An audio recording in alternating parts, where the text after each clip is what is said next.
lisière des hauts plateaux algériens, Boghari voit souvent confluer sur ces plaines rases, en troupeaux grands et petits, d'immenses quantités de moutons. L'air s'emplit de bêlements en une cacophonie indescriptible. Les troupeaux s'alignent selon le tracé rectiligne des parcs. C'est l'un de ces marchés où s'affairent à la fois pour la vente de leurs bêtes les éleveurs du nord et les pasteurs nomades du sud. C'est que l'Algérie, si favorisée déjà sur tant d'autres plans, est l'un des territoires choisis où l'élevage du mouton se hausse à la mesure d'une sorte d'industrie nationale et occupe l'une des places prépondérantes dans l'économie générale du pays.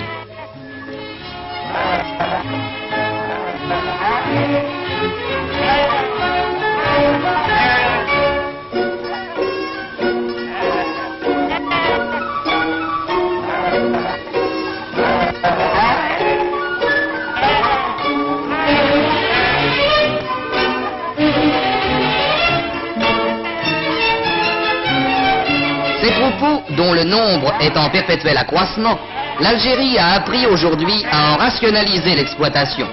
En position d'assurer un large et continu marché de la viande, elle a commencé à créer de vastes abattoirs dans lesquels une organisation parfaitement moderne donne toutes les garanties de prophylaxie et d'hygiène à l'observateur le plus exigeant. L'aménagement de ces abattoirs s'est conjugué avec la création de gigantesques chambres froides où s'emmagasinent pour la consommation et pour l'exportation des milliers et des milliers de tonnes de viande qui s'achemineront selon les demandes vers l'intérieur du pays ou vers les ports et les aérodromes d'où elles partiront vers l'extérieur.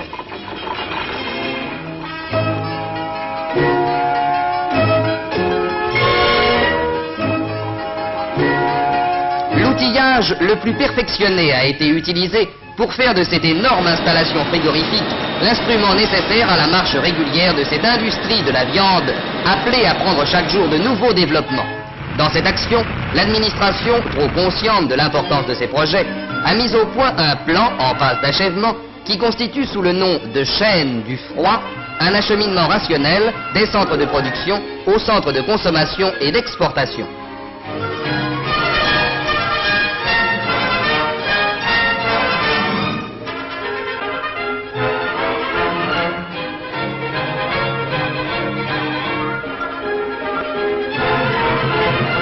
Mais si l'Algérie, grâce à l'ampleur de son projet, est en puissance de compter aujourd'hui l'industrie de la viande au premier rang de son actif économique, elle tire de l'élevage de ses moutons d'autres possibilités, aussi sûres dans le présent, aussi prometteuses dans l'avenir. La laine, cette matière première indispensable, est aussi et en même temps l'un des facteurs favorables de ces prospérités en marche. Aujourd'hui encore, sans doute, dans les provinces reculées, la tonte s'opère à l'aide des moyens primitifs, la serpette et les forces.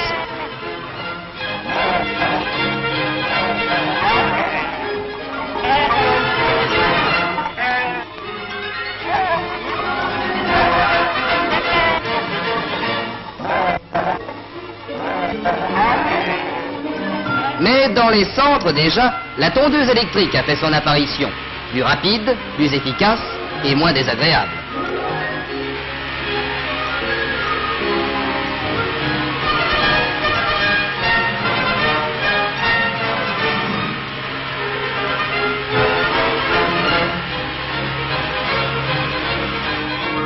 C'est ainsi que des centaines de milliers de quintaux de laine brute s'en vont chaque année emplir les ateliers de traitement que sagement l'Algérie a commencé de créer sur son propre territoire pour passer ensuite aux filatures et au tissage dont elle encourage la création.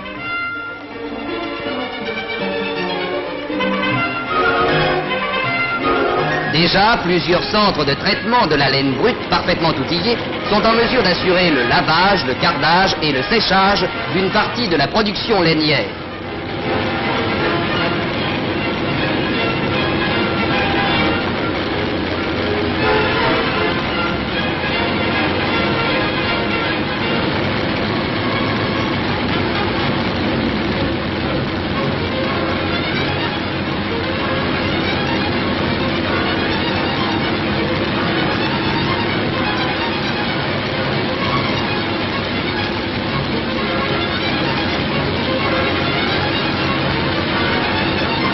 Déjà aussi, des filatures se sont établies pour commencer à traiter sur place cette matière première qui naguère prenait en grande partie brute le chemin de l'extérieur.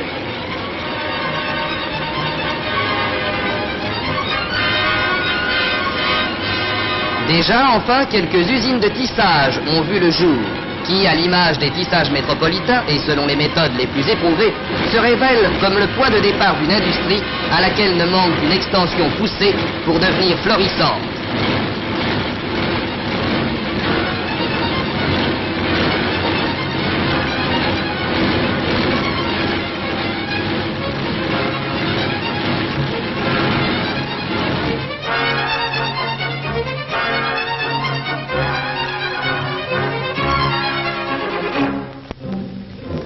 Résultats acquis, réalisation d'aujourd'hui, espoir de demain, tout cela forme une somme à l'actif de l'Algérie. Et cette somme de résultats, de réalisation et d'espoir prend naissance dans ces vastes espaces des hauts plateaux du Sud, où, parmi les rocailles désertiques, errent sans fin les troupeaux à la recherche d'une herbe rare.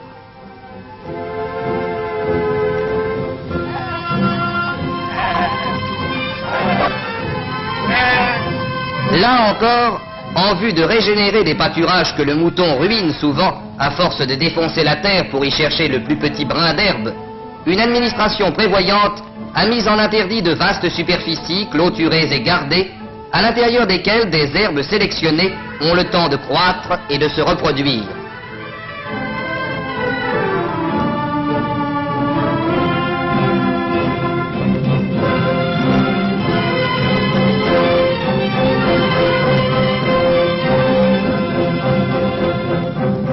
Dans ces steppes infinies, où se montre dans toute son âpreté une nature marâtre, au rythme lent de leurs chameaux, les tribus nomades poussent devant elles leurs troupeaux de pâture en pâture, de point d'eau en point d'eau.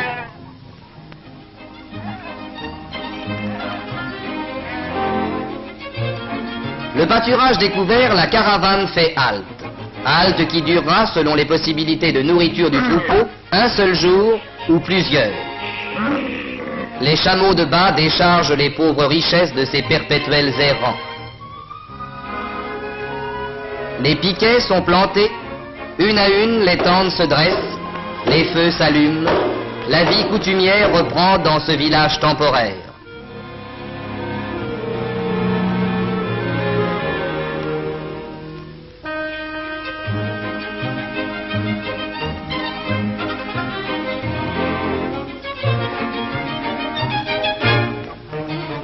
Travaux ménagers, humbles tâches qui sont partout l'essentiel de la vie des femmes, moudre le grain à l'aide du moulin primitif, pétrir le pain, préparer les frustes nourritures, tisser ces bandes de laine qui cousues ensemble feront plus tard le toit d'une tente.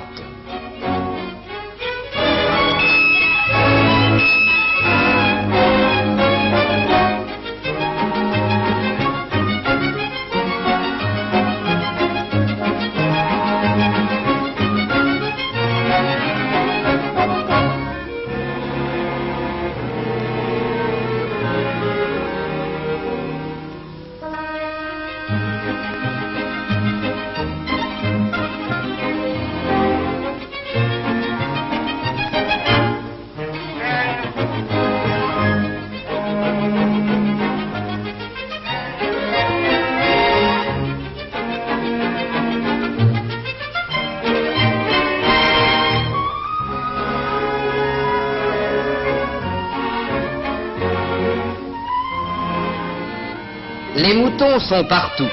Le troupeau, aux entours du camp, cherche sa pâture, et devant ces spectacles d'une simplicité biblique, on évoque inconsciemment les bucoliques des grands âges.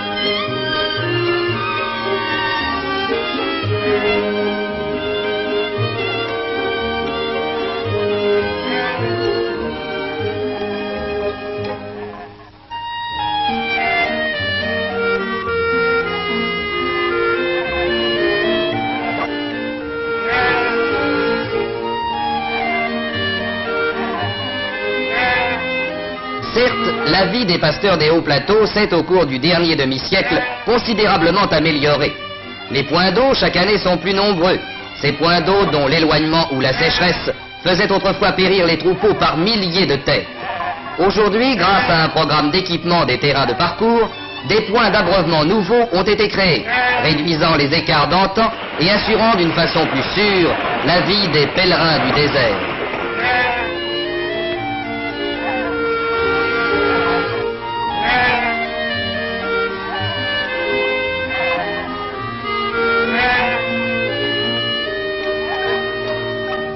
Ainsi, de jour en jour, à la quête des pâturages et des puits, la caravane s'en va, dressant ses tentes un soir, les abattant quelques jours après quand sont épuisées les possibilités de nourriture.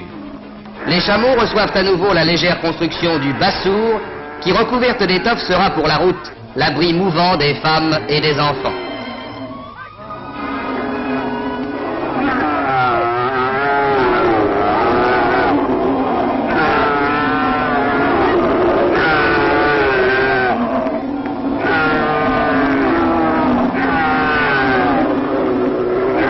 Au son d'un orchestre de fortune, la caravane se forme, les derniers murs du camp s'écroulent, les mulets et les chameaux reprennent leur charge, et pour une nouvelle étape, la caravane s'ébranle à travers la plaine de rocailles, vers cette pauvre terre promise qui donnera à ses troupeaux un peu d'herbe, à sa vie un décor passager, quelques jours de repos aux bêtes de somme, et de l'eau à tous, bêtes et hommes, grands et petits, l'eau qui donne naissance aux végétaux, l'eau sans laquelle meurent les troupeaux, l'eau qui est la seule vie du désert. Ainsi, sur ces plateaux pierreux, où d'un bout de l'année à l'autre passent ces lents cortèges portant avec eux leur fortune nomade, poussant leurs troupeaux, les pasteurs du Sud errent sans fin. Caravane en marche pour la vie, ressouvenance de tableaux semblables, identiques sous tous les ciels, identiques dans tous les temps.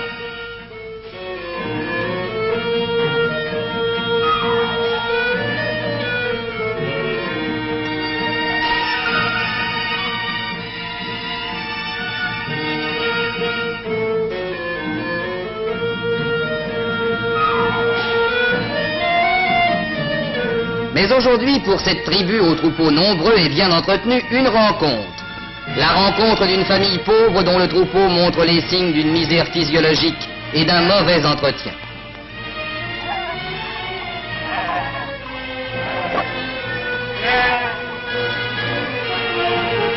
Et le dialogue s'engage. L'un se plaint, l'autre conseille. Pour rendre à ces pauvres bêtes leur vitalité, il ne manque pas à notre époque de moyens sûrs. Pour posséder un troupeau bien portant aux bêtes vigoureuses, dont la vue seule est le signe de la richesse de leur maître, il est un chemin qu'il suffit simplement de suivre. N'as-tu pas vu dans les villages où tu passais ces affiches posées par l'administration où tu trouveras les prescriptions qui feront de toi un bon éleveur, soucieux de la santé de ton troupeau et de l'enrichissement de ta famille? N'as-tu pas su lire les conseils avisés de ceux qui se sont donnés pour tâche de préserver tous les troupeaux d'Algérie? Regarde désormais et apprends. Apprends que tu peux conduire aux hommes de science le troupeau qui fera un jour ta richesse.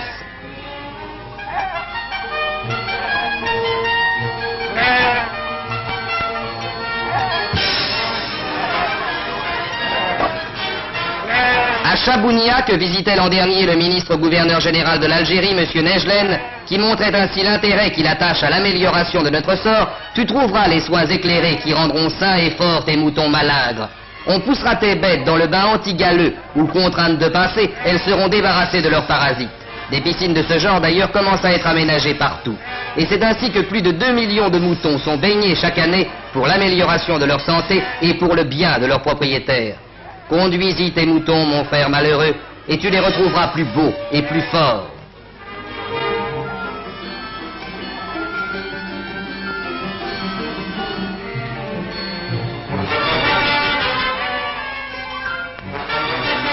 Et ce n'est pas tout. Pour lutter contre ces maladies pernicieuses qui certaines saisons dévorent un troupeau, on fera prendre à tes bêtes les vermifuges et les médicaments qui t'éviteront souvent des pertes sensibles.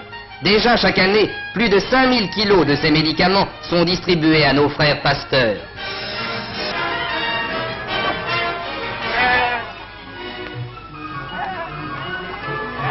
On vaccinera tes moutons pour les prémunir contre ces épidémies qui soudain réduisent à rien ton troupeau et te laissent ruiner. Tu connais cette maladie qu'on nomme la clavelée. C'est contre elle surtout que cette précaution est prise. Et devant la seringue du vétérinaire, aujourd'hui, le fléau de la clavelée recule. Et tous ces soins, tu les trouveras gratuits.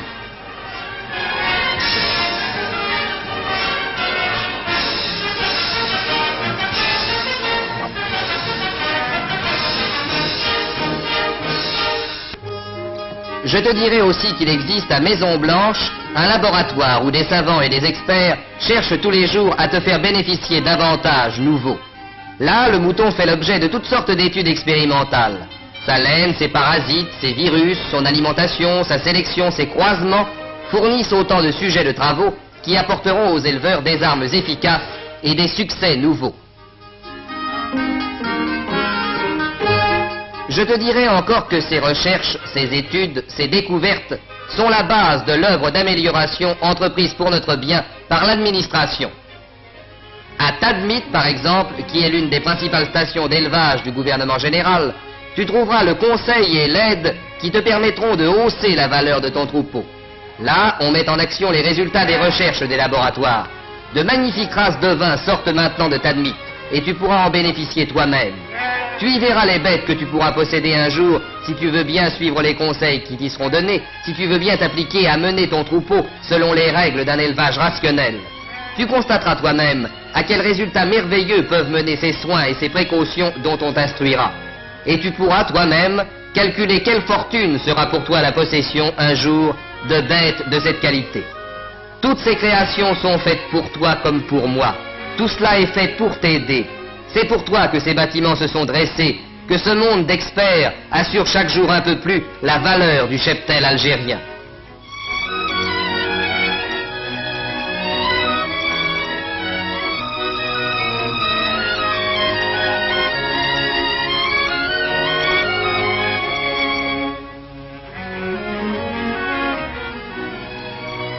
C'est pour t'aider, en surveillant tes progrès et tes succès, que chaque saison passe à travers les pâturages ces commissions pastorales qui portent en même temps les soins, les avis et les récompenses, car on te récompensera encore d'avoir amélioré ton propre troupeau.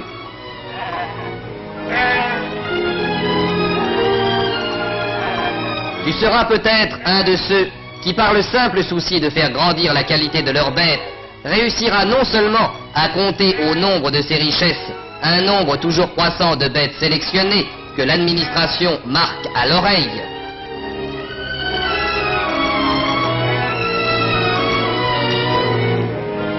mais encore à recevoir le brevet et la médaille qui te feront compter parmi les bons pasteurs. Mon frère pauvre, si tu m'écoutes, ton malheur est fini. Va vers les hommes de science qui ne veulent que ton bien.